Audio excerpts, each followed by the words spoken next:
भैया ये जो देखो साइड में धूप में खड़े हैं, ये सीधे हाथ धूप में खड़े हैं, पीछे कुर्सी पर जगह ले ले। आप धूप पड़ रही है, थोड़ा पीछे हो जाइए। बहुजन समाज पार्टी जिंदाबाद जिंदाबाद जिंदाबाद। बहुजन समाज पार्टी जिंदाबाद जिंदाबाद जिंदाबाद। बहन कुमारी मायावती जिंदाबाद जिंदाबाद जिंदाबाद। बहन कुमारी मायावती जिंदाबाद जिंदाबाद बहुजन समाज पार्टी जिंदाबाद बहुजन समाज पार्टी जिंदाबाद। बाबा साहब बाबा साहब मानवर काशीराम साहब मानवर काशीराम साहब बहन कुमारी मायावती जिंदाबाद बहन कुमारी मायावती जिंदाबाद बहन कुमारी मायावती जिंदाबाद। बीएसपी की क्या पहचान बीएसपी की क्या पहचान।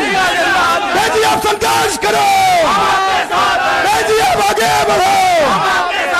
जी आप संघर्ष करो। बहन कुमारी मायावती जिंदाबाद बहन कुमारी मायावती जिंदाबाद बहन कुमारी मायावती जिंदाबाद बहन कुमारी मायावती जिंदाबाद। बीएसपी की क्या पहचान नीला झंडा हाथी बीएसपी की क्या पहचान नीला झंडा हाथी निशान। हमारे बीच में बहुजन समाज पार्टी की राष्ट्रीय अध्यक्ष, देश के सबसे बड़े प्रदेश उत्तर प्रदेश की 4 बार मुख्यमंत्री रही, हम सबकी नेता, दलितों व पिछड़ों अकलियतों के साथ साथ मुसलमानों के साथ साथ सर्व समाज की नेता, हम सबकी नेता, हमारी नेता हमारे बीच में आ चुकी है। हम आप लोगों से गुजारिश करें जन सैलाब से कि जोरदार माननीय बहन जी का स्वागत करें, जोरदार ताली बजाकर स्वागत करें। अब मैं गुजारिश के साथ कहेंगे कि हमारे बीच में जो हम लोग तोहफा देते हैं अपनी नेता को, तोहफे में हमारे तोहफा देने वालों में से पूर्व मंत्री हाजी याकूब कुरैशी, देवव्रत त्यागी जी और उनके परिवार के लोग, 2-3-4 लोग जिम्मेदार लोग और सभी जिम्मेदार साथी हमारे बीच में जो सप्रेम भेंट दे रहे, तोहफा दे रहे हैं बहन जी को, एक सोने का मुकुट। सभी लोग बहुजन समाज पार्टी जिंदाबाद बहुजन समाज पार्टी जिंदाबाद जिंदाबाद। बहन जी आप संघर्ष करो बहन जी आप आगे बढ़ो। बीएसपी की क्या पहचान नीला झंडा हाथी निशान। बीएसपी की क्या पहचान नीला झंडा हाथी बहन कुमारी मायावती जी जिंदाबाद जिंदाबाद जिंदाबाद। बहन कुमारी मायावती जी जिंदाबाद जिंदाबाद जिंदाबाद। बहुजन समाज पार्टी जिंदाबाद जिंदाबाद बहन जी आप संघर्ष करो हम आपके साथ बहन जी आप आगे बढ़ो। हम आपके साथ हैं। हमारे बीच में बहुजन समाज पार्टी की राष्ट्रीय अध्यक्ष, देश के सबसे बड़े प्रदेश उत्तर प्रदेश की 4 बार मुख्यमंत्री रही, दलितों पिछड़ों मुसलमानों के साथ साथ सर्व समाज की नेता माननीय बहन जी हमारी आ चुकी हैं। मैं बड़े अदब के साथ माननीय बहन जी से गुजारिश करते हैं कि इस जन सैलाब को संबोधित करने का कष्ट करें। माननीय बहन जी, बहुजन समाज पार्टी जिंदाबाद। बहन जी तुम संघर्ष करो बहन जी आप आगे बढ़ो बहन जी आप संघर्ष करो बहन जी आप आगे बढ़ो। बहुजन समाज पार्टी जिंदाबाद बहुजन समाज पार्टी जिंदाबाद। बीएसपी की क्या पहचान बीएसपी की क्या पहचान बहुजन समाज पार्टी जिंदाबाद। माननीय बहन जी हमारे बीच में संबोधित करने का कष्ट करें। माननीय बहन जी, बीएसपी की इस चुनावी जनसभा में इकट्ठा हुए पार्टी के सभी छोटे बड़े पदाधिकारी एवं कार्यकर्तागण, आज आप लोग देश में व यहाँ आपके उत्तर प्रदेश स्टेट में भी लोकसभा के लिए हो रहे आम चुनाव में अपनी पार्टी के उम्मीदवारों के समर्थन में मुझे सुनने के लिए यहाँ इकट्ठा हुए हैं, तो इसके लिए मैं आप सभी लोगों का हार्दिक दिल से आभार प्रकट करती हूँ। वैसे आप लोगों को ये मालूम है कि हमारी पार्टी कांग्रेस, बीजेपी व अन्य किसी भी विरोधी पार्टी तथा गठबंधन आदि के साथ मिलकर नहीं, बल्कि अकेले ही अपनी पार्टी के बलबूते पर पूरी तैयारी व दमदारी के साथ ये चुनाव लड़ रही है। इसके साथ ही हमने टिकट बंटवारे के मामले में भी सर्व समाज के लोगों को उचित भागीदारी दी है। और इस मामले में वैसे आप लोगों को ये मालूम है कि आपकी जो मेरठ लोकसभा की सीट है, वैसे तो यहाँ सर्व समाज के लोग रहते हैं, मुस्लिम आबादी भी काफी ज्यादा है और अपर कास्ट समाज में से जो त्यागी ब्राह्मण समाज है उनकी भी आबादी बहुत ज्यादा है। हमने पूर्व में यहाँ इस सीट पर तो कई बार मुस्लिम समाज को हमने चुनाव के मैदान में उतारा है। लोकसभा के लिए हमने मुस्लिम समाज के व्यक्ति को चुनाव के मैदान में उतारा है, लेकिन इस बार त्यागी ब्राह्मण समाज के लोगों की ये दिली तमन्ना थी कि बहुजन समाज पार्टी इस बार किसी त्यागी या ब्राह्मण समाज के व्यक्ति को मौका दे,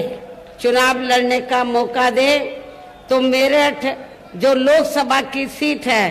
इस सीट पर हमने त्यागी ब्राह्मण समाज की भावनाओं को ध्यान में रखकर, साथ ही इनकी आबादी को भी ध्यान में रखकर हमने इस बार इस सीट पर बहुजन समाज पार्टी की ओर से श्री देवव्रत त्यागी को चुनाव के मैदान में उतारा है, जिनको कामयाब बनाने के लिए अपनी पार्टी के लोग पूरे जी जान से लगे हैं। हालांकि आज यहाँ आपकी इकट्ठा हुई अपार भीड़, वह भीड़ के जबरदस्त जोश को भी देखकर अब मुझे भी एक काफी हद तक भरोसा हो गया है कि पिछली बार की तरह इस बार भी आप लोग अपने प्रदेश से यह लोकसभा आम चुनाव में अपनी पार्टी का बेहतर रिजल्ट जरूर लाएंगे। और इसके लिए अब मैं आप लोगों का ध्यान कुछ जरूरी बातों की तरफ दिलाना चाहती हूँ और इस संबंध में विशेषकर मैं कांग्रेस, बीजेपी व इनके अन्य सभी सहयोगी दलों के बारे में ये कहना चाहूंगी कि आजादी के बाद शुरू में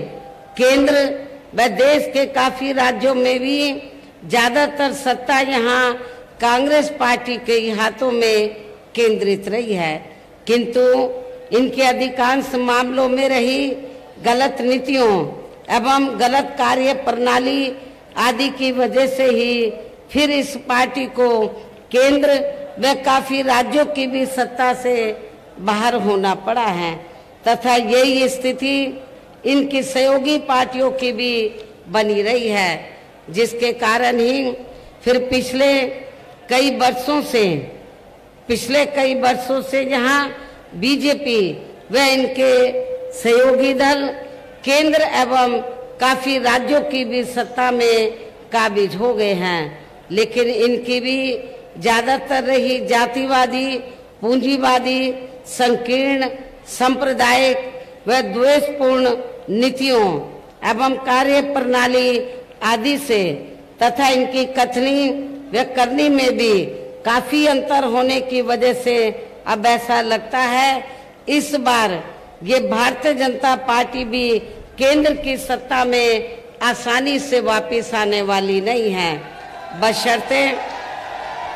बशर्ते यदि ये चुनाव इस बार फ्री एंड फेयर होता है तथा आम चर्चा के मुताबिक वोटिंग मशीनों में भी कोई गड़बड़ी आदि नहीं की जाती है। और वैसे भी इस बार चुनाव में इनकी कोई भी पुरानी एवं नई चल रही नाटकबाजी, जुमलेबाजी व गारंटी आदि काम में आने वाली नहीं है, क्योंकि अब देश की जनता काफी हद तक इस बात को समझ चुकी है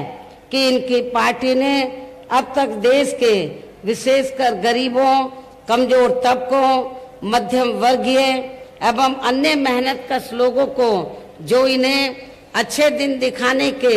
असंख्य प्रलोभन भरे वायदे किए हैं तथा अनेकों हवाई व कागजी गारंटी आदि भी दी है, तो उनका जमीनी हकीकत में अभी तक इन्होंने लगभग 1/4 हिस्सा भी कार्य पूरा नहीं किया है, बल्कि इसके स्थान पर इनका ज्यादातर समय व ताकत भी यहाँ इनके अपने चहेते रहे बड़े बड़े पूंजीपतियों एवं धन्ना सेठों को ही ज्यादा से ज्यादा मालामाल व धनवान आदि बनाने में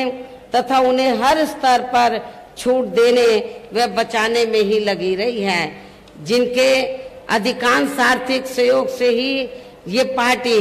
व अन्य पार्टियां भी अपना संगठन चलाती हैं तथा चुनाव आदि भी लड़ाती हैं, जिसका काफी कुछ खुलासा बॉन्ड की आई रिपोर्ट से भी हो जाता है। इसके साथ ही अब ऐसा लगता है कांग्रेस पार्टी की तरह ही बीजेपी ने भी केंद्र की तमाम सरकारी जांच एजेंसियों का लगातार ज्यादातर राजनीतिकरण ही कर दिया है। इसके अलावा देश के किसान वर्ग भी वर्तमान बीजेपी की सरकार में शुरू से ही अपनी विभिन्न समस्याओं को लेकर काफी ज्यादा दुखी व परेशान रहे हैं और अभी भी हैं, जबकि यूपी में 4 बार हमारी पार्टी की रही सरकार ने इनके हितों का भी हर स्तर पर विशेष ध्यान रखा है। हमने अपनी चारों हुकूमतों में किसानों को खेती करने के लिए समय से सस्ते साधन हमने उपलब्ध कराए हैं। इसके साथ ही इनकी हर फसल का उचित दाम भी हमारी सरकार ने दिया है और आपके पश्चिमी यूपी में गन्ना काफी पैदा होता है। गन्ना किसानों को हमने पूर्व की रही सरकारों और वर्तमान सरकार की तुलना में हमने काफी बढ़ा चढ़ा के दाम गन्ना किसानों को दिया है। इतना ही नहीं बल्कि केंद्र में पूर्व की रही कांग्रेसी सरकार की तरह ही वर्तमान भाजपा सरकार में भी इनकी जातिवादी, हीन, सांप्रदायिक एवं पूंजीवादी सोच व नीतियों के चलते ही पूरे देश में सर्व समाज में से खासकर गरीबों, दलितों, आदिवासियों, पिछड़े वर्गों, मुस्लिम एवं अन्य धार्मिक अल्पसंख्यक समाज के लोगों का भी पूर्ण रूप से विकास व उत्थान आदि नहीं हो सका है। और इस संदर्भ में वैसे आप लोगों को ये मालूम है कि पूरे देश में यहाँ दलितों, आदिवासियों एवं अन्य पिछड़े वर्गों का सरकारी नौकरियों में वर्षों से अधूरा पड़ा आरक्षण का कोटा भी अभी तक भी पूरा नहीं भरा गया है। विशेषकर एससी व एसटी वर्गों के सरकारी कर्मचारियों का पदोन्नति में आरक्षण भी अब काफी हद तक प्रभावहीन ही बना दिया गया है। और मैं एससी एसटी वर्गों के कर्मचारियों को यहाँ ये भी बताना चाहती हूँ कि जब यूपी में समाजवादी पार्टी के नेतृत्व में सरकार थी तो इस सरकार ने एससी एसटी वर्गों के सरकारी कर्मचारियों का पदोन्नति में आरक्षण बिल्कुल ही खत्म कर दिया था। क्या एससी एसटी के कर्मचारी वर्ग या इस वर्ग के जो लोग हैं क्या ऐसी पार्टी को एक भी वोट देकर अपना खराब करेंगे जो पार्टी आपके आरक्षण को खत्म करने के लिए पूरे जी जान से लगी हुई है और वो सपा नहीं चाहती है एससी एसटी वर्गों के लोगों को आरक्षण का पूरा लाभ मिले। और इतना ही नहीं, जब इसके बिल को प्रभावी बनाने के लिए हमने राज्यसभा में संशोधन विधेयक हमारी पार्टी द्वारा सरकार पर काफी दबाव बनाकर जब ये विधेयक आया तो समाजवादी पार्टी के सांसदों ने इस बिल को ही फाड़ दिया था पार्लियामेंट के अंदर। अब आप खुद बताइए कि ऐसी समाजवादी पार्टी दलितों का, शोषितों का क्या वो भला कर सकती है? और इतना ही नहीं, इन वर्गों में जन्मे संतों, गुरुओं और महापुरुषों के नाम पर जो हमने जिले बनाए, यूनिवर्सिटी बनाई और पार्क आदि बनाए, अनेकों संस्थानों के नाम रखे, वो भी ज्यादातर समाजवादी पार्टी की सरकार ने बदल दिए थे। साथ ही केंद्र व राज्यों में भी विरोधी पार्टियों की रही सरकारों में इन सभी वर्गों को प्राइवेट सेक्टर में आरक्षण दिए जाने की व्यवस्था किए बिना ही इनकी सरकारों के ज्यादातर सरकारी कार्य अब प्राइवेट सेक्टर के जरिए ही इनके बड़े बड़े पूंजीपतियों व धन्ना सेठों आदि को ही दिए जाने के कारण अब इनको पूरे देश में आरक्षण का बहुत कम ही लाभ मिल पा रहा है। इसी प्रकार इनका इन और मामलों में भी शोषण व उत्पीड़न आदि होना अभी तक भी बंद नहीं हुआ है। इसके साथ साथ मुस्लिम व अन्य धार्मिक अल्पसंख्यक समाज के लोगों की भी हालत हर स्तर पर काफी ज्यादा खराब व दयनीय ही बनी हुई है, जिसका काफी कुछ खुलासा सच्चर कमेटी की रिपोर्ट में भी किया गया है। इतना ही नहीं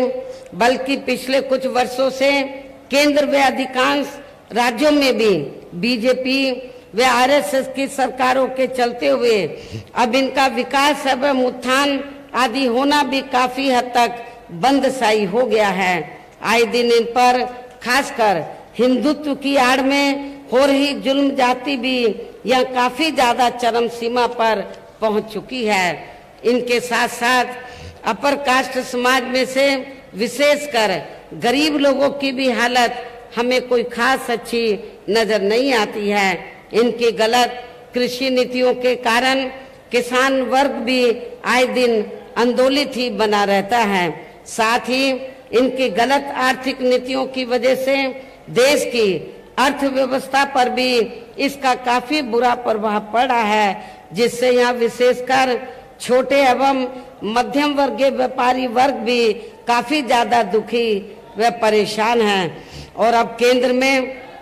पूर्व की रही सरकारों की तरह ही वर्तमान भाजपा सरकार में भी यहाँ पूरे देश में गरीबी, बेरोजगारी एवं महंगाई आदि भी लगातार काफी ज्यादा बढ़ रही है। देश में हर स्तर पर फैला भ्रष्टाचार भी अभी तक खत्म नहीं हुआ है। साथ ही अपने देश की सीमाएं भी अभी तक पूरे तौर से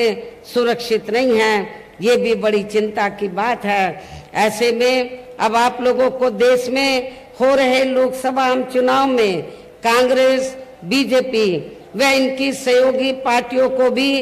केंद्र की सत्ता में आने से जरूर रोकना है, जिनकी गलत नीतियों व गलत कार्य प्रणाली आदि को आप लोग काफी हद तक आजमा भी चुके हैं। ऐसी स्थिति में अब ये विरोधी पार्टियां इस चुनाव में भी किस्म किस्म के साम दाम दंड भेद आदि अनेकों हथकंडे इस्तेमाल करके केंद्र की सत्ता में आने की पूरी कोशिश में लगी हैं, जिनसे अपनी पार्टी के लोगों को हर स्तर पर काफी ज्यादा सावधान रहना है। और इस मामले में विरोधी पार्टियां अपने अपने पक्ष में हवा बनाने के लिए खासकर मीडिया, ओपिनियन पोल व सर्वे आदि का जो बड़े पैमाने पर इस्तेमाल कर रही हैं, तो उनसे भी अपनी पार्टी के लोगों को बिल्कुल भी गुमराह नहीं होना है। इसके साथ ही विरोधी पार्टियों के विभिन्न रूपों में जारी किए गए इनके हवाई व प्रलोभन भरे चुनावी घोषणा पत्रों एवं वायदों आदि के बहकावे में भी अपनी पार्टी के लोगों को कतई भी नहीं आना है, जिन्हें ये पार्टियां चुनाव खत्म होने के बाद ज्यादातर अमल में नहीं लाती हैं और अब जिन पर से देश की जनता का अधिकांश विश्वास ही उठ गया है। यही खास वजह है कि हमारी पार्टी किसी भी चुनाव में अपनी पार्टी का कोई भी चुनावी घोषणा पत्र आदि जारी नहीं करती है। वैसे भी हमारी पार्टी किसी भी मामले में कहने में बहुत कम बल्कि कार्य करके दिखाने में ही ज्यादा विश्वास रखती है और इस बात का सबसे बड़ा सबूत ये है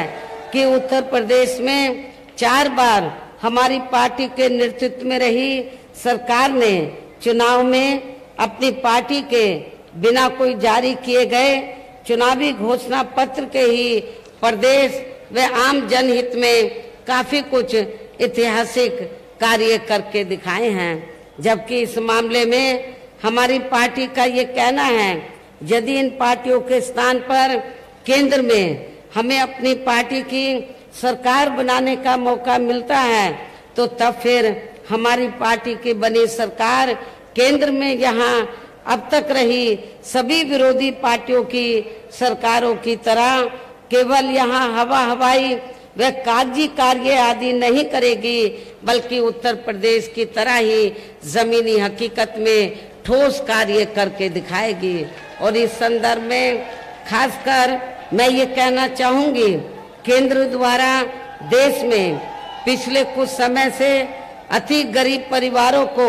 अस्थायी तौर पर फ्री में जो थोड़ी सी खाद्य सामग्री दी जा रही है, तो उससे इनका स्थायी तौर पर भला होने वाला नहीं है। और वैसे भी इनकी ये जटिल समस्या देश में हर हाथ को काम देने से ही केवल दूर हो सकती है, जिसकी तरफ हमारी पार्टी की बनी सरकार विशेष ध्यान देगी। साथ ही देश में पिछले काफी वर्षों से आए दिन बढ़ रही गरीबी, बेरोजगारी व महंगाई आदि से भी जनता बहुत ज्यादा दुखी व परेशान है, जिसे भी आर्थिक नीतियों में तब्दीली करके फिर जरूर दूर किया जाएगा। हिंदुत्व की भी आड़ में, धर्म की भी आड़ में पिछले कुछ वर्षों से खासकर मुस्लिम समाज के लोगों का द्वेष की भावना से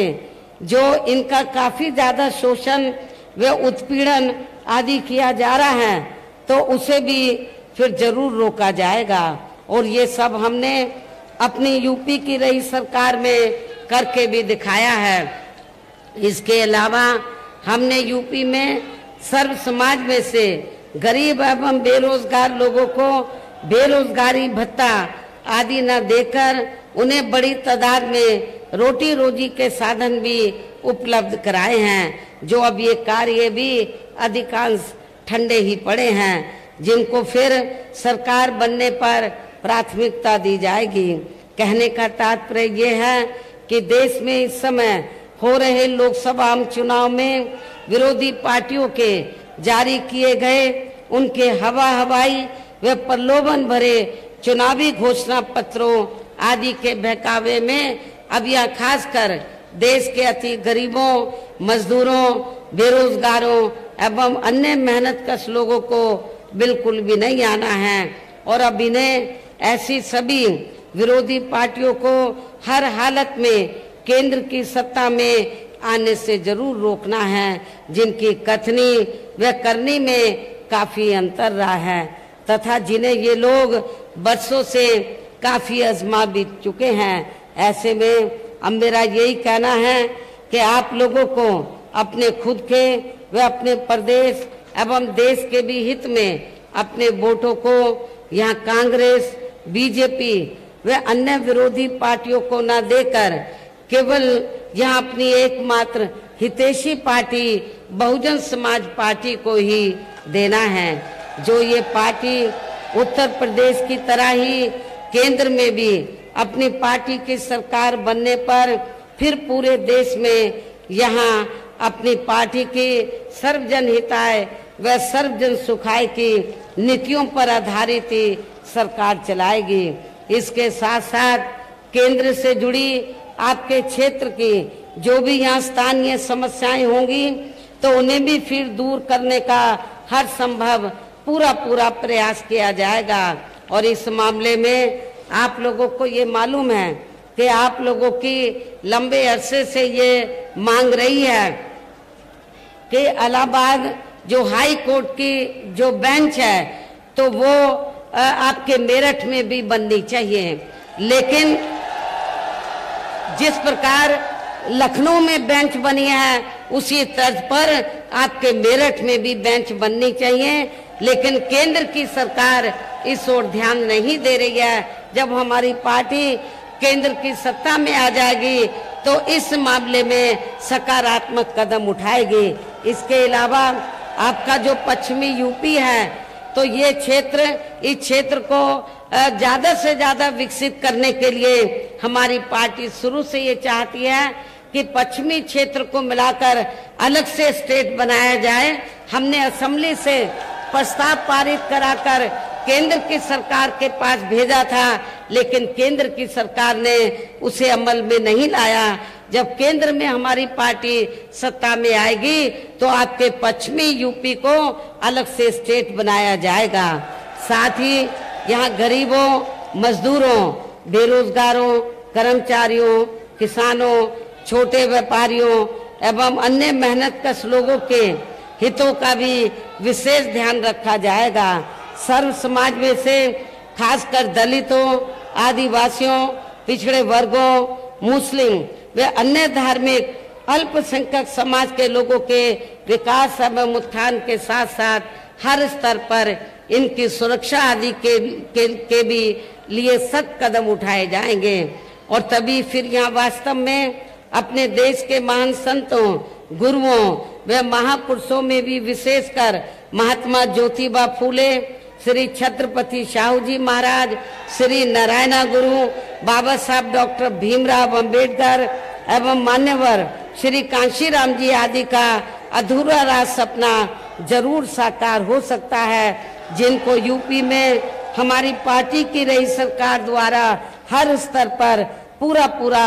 आदर सम्मान दिया गया है। इन्हीं खास बातों के साथ ही अब मेरा देश व आपके स्टेट के भी हित में, आपके क्षेत्र के भी हित में यही कहना है कि हमारी पार्टी ने यह आपकी मेरठ लोकसभा की सीट से जिनको चुनाव के मैदान में उतारा है, जो यहाँ आपके सामने मंच पर भी मौजूद हैं, तो उन्हें आपको जरूर कामयाब बनाना है, जिसके लिए यहाँ पार्टी के सभी स्तर के छोटे बड़े पदाधिकारी एवं कार्यकर्तागण आदि पूरे जी जान से लगे हैं। और अब अंत में मेरा यही कहना है कि आप लोगों को वोट पड़ने वाले दिन यहाँ बीएसपी के अपने मेरठ के लोकसभा प्रत्याशी को अपनी पार्टी के हाथी चुनाव चिन्ह के सामने वाले बटन को दबाकर इनको जरूर कामयाब बनाना है, इनको जरूर जिताकर पार्लियामेंट में भेजना है। इस पुरजोर खास अपील के साथ ही अब मैं अपनी बात यही समाप्त करती हूँ। जय भीम, जय भारत। बहुजन समाज पार्टी जिंदाबाद, बहुजन समाज पार्टी जिंदाबाद। बीएसपी की क्या पहचान, बीएसपी की क्या पहचान। बहन जी आप संघर्ष करो, बहन जी आप आगे बढ़ो। बहन तुम्हारी पार्टी जिंदाबाद, बहन तुम्हारी पार्टी जिंदाबाद।